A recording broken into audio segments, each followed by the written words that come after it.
അപ്പോൾ നമുക്ക് ഇന്ന് സിമ്പിളായിട്ട് ഈസി ആയിട്ട് ഒരു ഒഴിച്ചുകറി ചോറിനകത്ത് ഒഴിച്ച് കഴിക്കുന്ന ഒരു കറിയുടെ റെസിപ്പി ഉണ്ടല്ലോ. അതായത് മുരിങ്ങയില കറിയാണ് കേട്ടോ ഞാൻ വെക്കുന്നത്. അതിനായിട്ട് ആദ്യമേ ചട്ടി ചൂടാക്കി അതിനകത്ത് ഒരു വെളിച്ചെണ്ണ ഒഴിച്ചു, കടുക്, വറ്റൽമുളക്, കറിവേപ്പില ഇത്രയും ഇട്ട് കടുക് പൊട്ടിച്ചതിന് ശേഷം മുരിങ്ങയില എടുത്ത് വെച്ചിട്ടുണ്ടായിരുന്നു കേട്ടോ.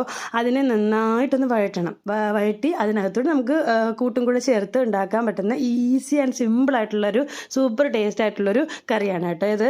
അപ്പോൾ അതിൻ്റെ കടുകെല്ലാം പൊട്ടി നിന്നിട്ടുണ്ട്. കുറച്ച് മുരിങ്ങയില ഒരു പിടിക്ക് മുരിങ്ങയിലയുടെ ആവശ്യമുള്ളൂ.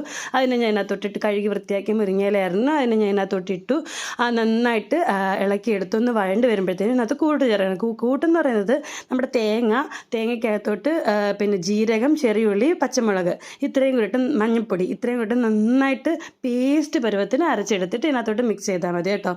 അപ്പം ഇവിടെ ഞാൻ ജീരകം ഇടാൻ മറന്നുപോയി കേട്ടോ. ജീരകം ഇടാൻ മറന്നുപോയതുകൊണ്ട് ഞാൻ ജീരകപ്പൊടിയാണ് ഇട്ടത് പിന്നീട്.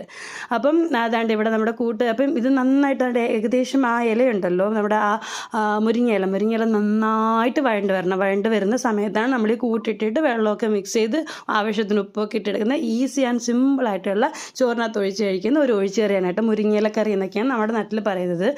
നല്ല ടേസ്റ്റാണ്. മുരിങ്ങയിലൊക്കെ ആയതുകൊണ്ട് നല്ല ഹെൽത്തിയുമാണ്, ടേസ്റ്റിയുമാണ്. അപ്പോൾ ഈ മുരിങ്ങയിലക്കകത്ത് തന്നെ നമ്മൾ കുറച്ച് ഉപ്പും കൂടെ ആഡ് ചെയ്യുന്നുണ്ട്. അതാണ് ഞാനിവിടെ തേങ്ങാക്കൂട്ട് അരച്ച് വെച്ചിരുന്നതാണ് കേട്ടോ. പച്ചമുളക്, ചെറിയുള്ളി, തേങ്ങ, കുറച്ച് വെള്ളം കൂടെ ആഡ് ചെയ്ത് നന്നായിട്ട് പേസ്റ്റ് പരുവത്തിന് അരച്ചെടുത്തതാണ് കേട്ടോ. എന്നിട്ട് ആ ജാറ് കഴുകി ഒഴിക്കുന്നുണ്ട് കേട്ടോ. ഇതിനെ നന്നായിട്ട് ഇളക്കിയെടുത്ത് ഈ കൂട്ടെന്ന് പറയുന്നത് ഈ കൂട്ട് തിളയ്ക്കാൻ പാടില്ല കേട്ടോ. തിളച്ച് കഴിഞ്ഞാൽ നമ്മളെ പിരിഞ്ഞതുപോലെ പിരിപുരായിരിക്കും. അതുകൊണ്ട് തന്നെ നന്നായിട്ട് നല്ലതായിട്ട് ചൂടായി എടുത്താൽ മാത്രം മതി കേട്ടോ.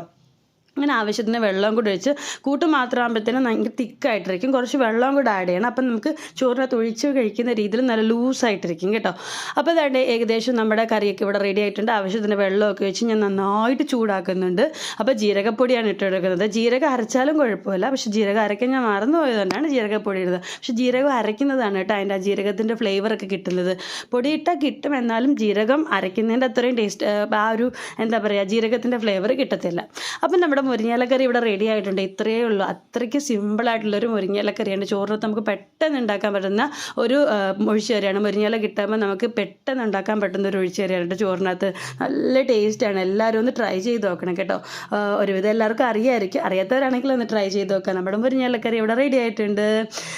അപ്പോൾ ഇതാണ് കേട്ടോ നമ്മുടെ മുരിങ്ങയിലക്കറി. ചോറിനകത്ത് ഒഴിച്ച് കഴിക്കാൻ നല്ല സൂപ്പർ ടേസ്റ്റാണ്. അപ്പോൾ എല്ലാവരും ഒന്ന് ട്രൈ ചെയ്ത് നോക്കണേ. അപ്പോൾ നെക്സ്റ്റ് വീഡിയോയിൽ കാണുന്നവരെ എല്ലാവർക്കും ബൈ.